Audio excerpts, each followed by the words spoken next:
বন্ধন নিউজে আপনাদের স্বাগত। শুরু করছি আজকের খবরের এই অংশটি নিবেদন করছে চুঁচুড়া নবজীবন ফাউন্ডেশন। শুক্রের সকাল থেকে তপ্ত সাগর দিঘি। তদন্ত করতে গিয়ে খোদ আক্রান্ত ইডি। এদিন সাত সকালে তৃণমূল নেতা শেখ শাহজাহানের বাড়িতে গিয়েছিল তদন্তকারীরা, কিন্তু অভিযোগ সেই সময় শেখ শাহজাহানের অনুগামীরা চড়াও হয় ইডি তদন্তকারী অফিসারদের ওপর। মাথা ফাটে এক আধিকারিকের। এরপর থেকে তপ্ত বঙ্গ রাজনীতি। গত 2 বছরের বেশি সময় ধরে একাধিক বিষয়ে তদন্ত করছে ইডি সিবিআই, কিন্তু প্রথমবার কোথাও তদন্ত করতে গিয়ে আক্রান্ত হলো তদন্তকারীরা। এরপরেই বঙ্গ রাজনীতির ফোকাসে শেখ শাহজাহান। কে এই দাদা যার অনুগামীরা ইডি আধিকারিকদের আক্রমণ করলো? সুন্দরবন লাগোয়া সন্দেশখালী ছোট জায়গায় শেখ শাহজাহান একটি বিরাট নাম। অধুনা তৃণমূল নেতা তথা পদাধিকারী হলেও তার রাজনৈতিক উত্থান কিন্তু বাম জমানাতে, এমনটাই দাবি স্থানীয়দের।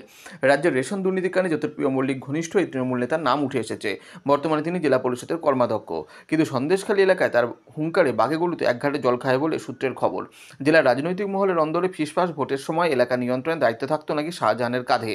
নানা রাজনৈতিক অশান্তির ঘটনায় নাটের গুরু হিসেবে উঠে এসেছে শাহজাহানের নাম।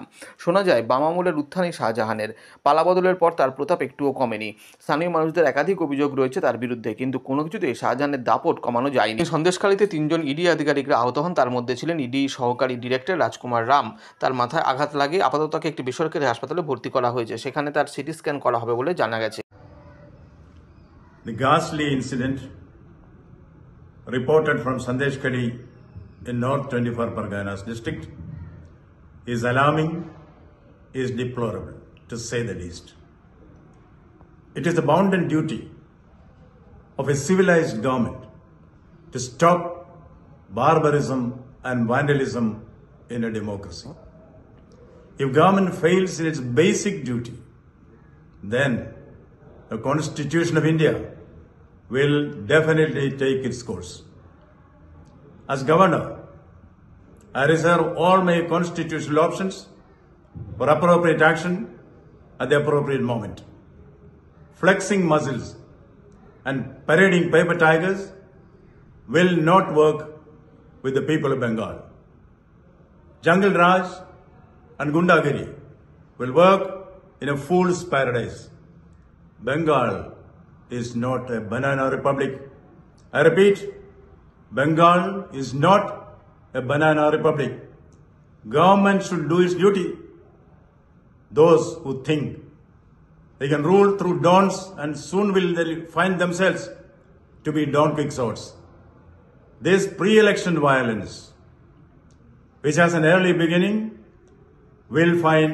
should find an early end. The sole responsibility for wanton violence in society lies with the government. It lies with the government. Government may better open up its eyes and see the reality and act effectively to face the consequences. The ostrich-like attitude of the police who pretend not to see the reality around, not to see the lawlessness around should go. The perpetrators of violence, and more so, their political abettors, will soon be made to realize you can fool some people for all times and all people for some times, but not all people for all times, not all people for all times. It is high time that we call stops to violence and hooliganism. In Bengal, violence will come to an end. Ration দুর্নীতি মামলায় ইতিমধ্যে খাদ্য ও সরবরাহ মন্ত্রী, প্রাক্তন মন্ত্রী জেলে আছে। সেই সূত্র ধরে তদন্ত এগিয়ে যাচ্ছে। সেই জন্য ইডি আজকে সন্দেশখালীতে এক তৃণমূলের নেতার বাড়িতে রেড করতে গিয়েছিল, তদন্ত করতে গিয়েছিল। সেই সময় সেই নেতার অঙ্গুলি এলোনে কিছু মানুষ যেভাবে ইডির কর্তাদেরকে ঘিরে ধরে এবং সিআরপিএফ এর জওয়ানদেরকে ঘিরে ধরে তাদের সাথে যে আচরণ করলো, তাদের মাথা ফাটালো, কোনোভাবে এটা কাঙ্ক্ষিত নয়। এর জবাব দিতে হবে, বাংলার মানুষকেও দিতে হবে এবং দেশের আইন বিচার ব্যবস্থা আছে দিতে হবে। কাদের নেতৃত্ব হচ্ছে? পঞ্চায়েত নির্বাচনে এই শওকত মোল্লা সাহেবরা, এই শাহজাহান সাহেবদের মতো লোকেদের কাছ থেকে যুক্ত হয়ে অস্ত্র শস্ত্র অবৈধ নিয়ে এসে ভাঙড় সহ যেখানে যেখানে সন্ত্রাস চালিয়েছে, এর মূল হোতা হচ্ছে এরা। এদেরকে চিহ্নিত করা দরকার, এদের বিরুদ্ধে আইনত ব্যবস্থা গ্রহণ করা দরকার। এরা তদন্তে ডিস্টার্ব করছে। এদের অত ভয়ভীতি কিসের? যদি এরা নিষ্পাপ হয়, যদি এরা নির্দোষ হয়, তদন্তকে সহযোগিতা করতে পারে। তো উল্টে কি করছে? মানুষকে লেলিয়ে দিচ্ছে, লেলিয়ে দিয়ে এদের উপর আক্রমণ চালাচ্ছে। আমি ধন্যবাদ জানাবো ইডির কর্তাদেরকে এবং সিআরপিএফ এর যারা ওখানে জওয়ান ছিলেন, তারা, আমি ভিডিও দেখছিলাম, অত্যন্ত বুদ্ধিমত্তার সাথে জিনিসটাকে হ্যান্ডেল করেছে। তারা কোনো অঘটন ঘটতে দেয়নি, তাদের বুদ্ধিমত্তার পরিচয় দিয়েছে। কুল ব্রেন্ডে ওখান থেকে তারা বেরিয়ে আসতে পেরেছে। তবে একটা কথা, তার সাথে সাথে যেভাবে সংবাদ মাধ্যম আক্রমণের শিকার হলো, কারা আক্রমণ করলো? যারা ইডি অফিসারদেরকে এবং সিআরপিএফ এর জওয়ানদেরকে আক্রমণ করেছে, তারাই সংবাদ মাধ্যমকে আক্রমণ করলো। এটা মোটেই মেনে নেওয়া যায় না। আজকে দেশের গণমাধ্যম যদি আক্রান্ত হয়ে যায়, দেশের গণতন্ত্র কিভাবে সুরক্ষিত থাকবে? পরিশেষে বলবো, আমি সংখ্যালঘু সমাজের মানুষের কাছে আমি একটা বার্তা দিতে চাই, আপনারা সজাগ সতর্ক হন। এই শওকত মোল্লা, এই শাহজাহান শেখদের বা এদের মতো নেতাদের থেকে আপনি সজাগ থাকুন। এরা মানুষকে খেপিয়ে দিয়ে বিপদের দিকে ঠেলে দিচ্ছে। শীতলকুচিতে দেখুন কিভাবে মানুষকে খাপিয়ে বিপদের দিকে ঠেলে দিয়েছিল, আজও সেই পরিবারগুলো বিচার পেল না। তো এক্ষেত্রেও মানুষকে খাপিয়ে যেভাবে বিপদের দিকে ঠেলে দিচ্ছে, এতে সাধারণ মানুষ ক্ষতিগ্রস্ত হবে। বিচার ব্যবস্থার প্রতি আস্থা ভরসা রাখুন। কেউ অন্যায় করলে ছাড় পাবে না, আর কাউকে অন্যায় করে বেশি দিন আটকে রাখতে পারবে না। তাই সংখ্যালঘু সমাজের মানুষকে আহ্বান করব, এই শওকত মোল্লা, এই শাহজাহান শেখদের মতো যারা আছেন, এদের ফাঁদে আপনারা পা দেবেন না। আপনাদের কাছে অনুরোধ করছি, আপনারা বিগত দিনের কর্মকাণ্ডগুলোকে দেখে একটু শিক্ষা নিন। শীতলকুচির কাণ্ডটাকে দেখে শিক্ষা নিন। এই আজকে বড় দুর্ঘটনা ঘটে গেলে কারা ক্ষতিগ্রস্ত হতো? গ্রাসরুট লেভেলের সাধারণ মানুষ ক্ষতিগ্রস্ত হয়ে যেত। তাই অনুরোধ করছি, এদের ফাঁদে আপনারা পা দেবেন না। আপনারা বিচার ব্যবস্থাকে প্রভাবিত করবেন না, বরঞ্চ বিচার ব্যবস্থাকে আরো সহযোগিতা করুন, তদন্ত প্রক্রিয়াকে আরো সহযোগিতা করুন। যারা আজকে অন্যায় করেছে তাদেরকে চিহ্নিত করে যাতে জেলে রাখা যায়, তার জন্য বিচার ব্যবস্থা যারা আধিকারিকরা আছেন প্রত্যেকের কাছে আমি অনুরোধ করছি। আর যে শাহজাহান সাহেবের কথা এখন চর্চা হচ্ছে, কয়েক বছর পূর্বেই মন্ত্রী সিদ্দিকুল্লাহ চৌধুরী সাহেবকে এই শাহজাহান শেখ সেখান থেকে এক প্রকার অপমান করে ধাক্কা দিয়ে তাড়িয়ে দিয়েছেন।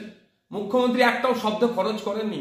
যে শাহজাহান শেখে আমরা ভুলে যাচ্ছি না, সম্ভবত 2015 সালে একটা নতুন বাস রুট যেটা হয়েছিল, এই শাহজাহান শেখ সেটাকে সম্ভবত বন্ধ করে দিয়েছিল।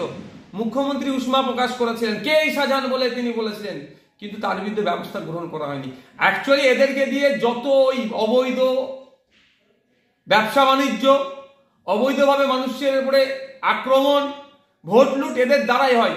এরা শাসকের ছত্রছায় লালিত পালিত হয়। এই চুনোপুটিগুলো শাসকের ছত্রছায় থাকে বলে আজকে এরা একটা বড়, নিজেকে বড় বাহুবলী হিসেবে প্রমাণিত করার চেষ্টা করছে। এর জন্য রাজ্য সরকারকে দায়ভার নিতে হবে। রাজ্যের আইন শৃঙ্খলা কোথায়? আমাদের রাজ্যের আজকে মাথা হেঁট হয়ে যাচ্ছে। ধিক্কার জানাই, নিন্দা জানাই। এই ধরনের ঘটনা আগামী দিনে ঘটবে না, এই আশাও আমি রাখি। সন্দেশখালীতে যে ঘটনাটা হয়েছে, এলাকার মানুষকে তপ্ত করেছেন, বিরক্ত করেছেন যারা কেন্দ্রীয় ইনভেস্টিগেটিভ এজেন্সি যারা এসেছিলেন তাদের পক্ষ থেকে, এবং তাই সেখানে একটা প্রতিবাদের ঝড় উঠল।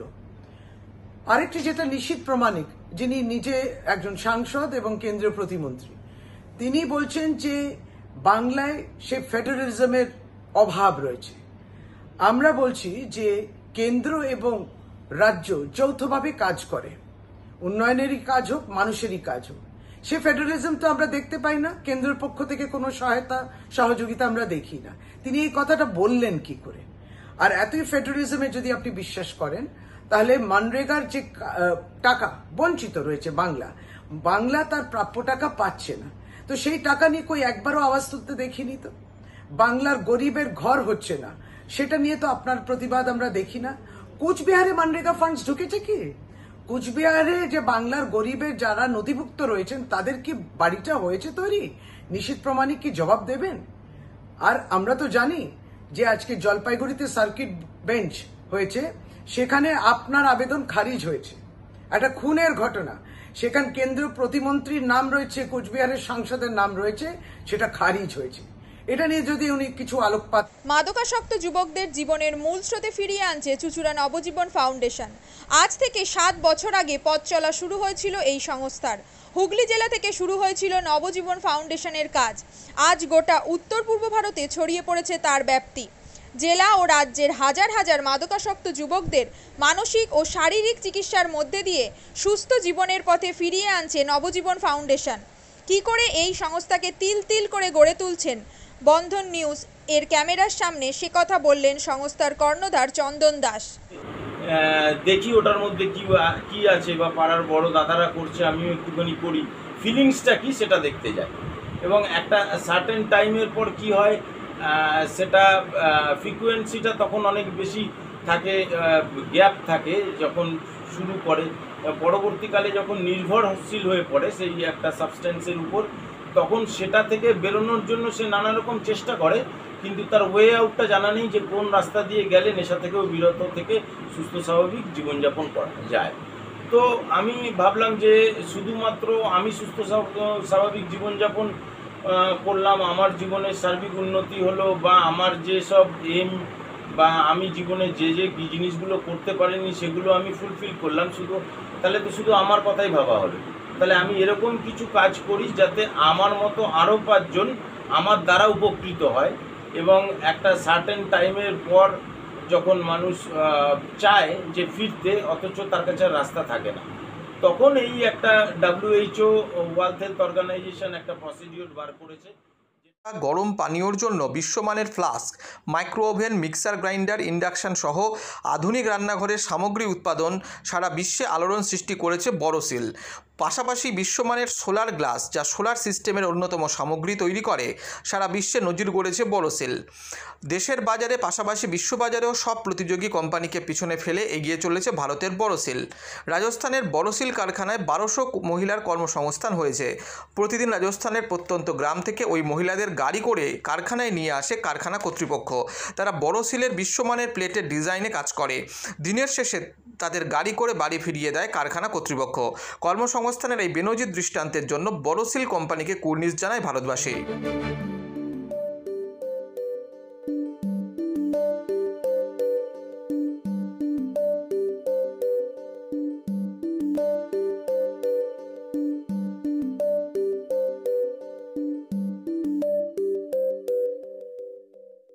At Borosil, our products touch our customers' lives in many ways. Our philosophy is simple: understand the evolving needs of our customers and deliver solutions to meet them.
We look beyond business. We promote green energy as well as provide healthcare and education for the underprivileged.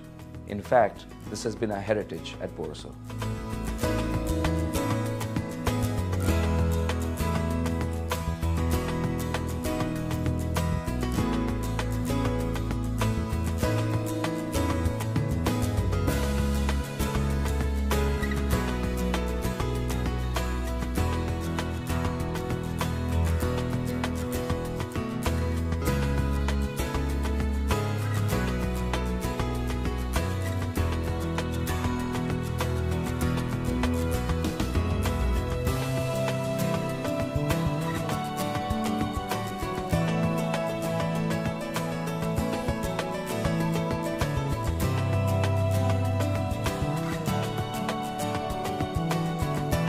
Our products are developed with innovation and thought. It is technology emboldened by the human spirit.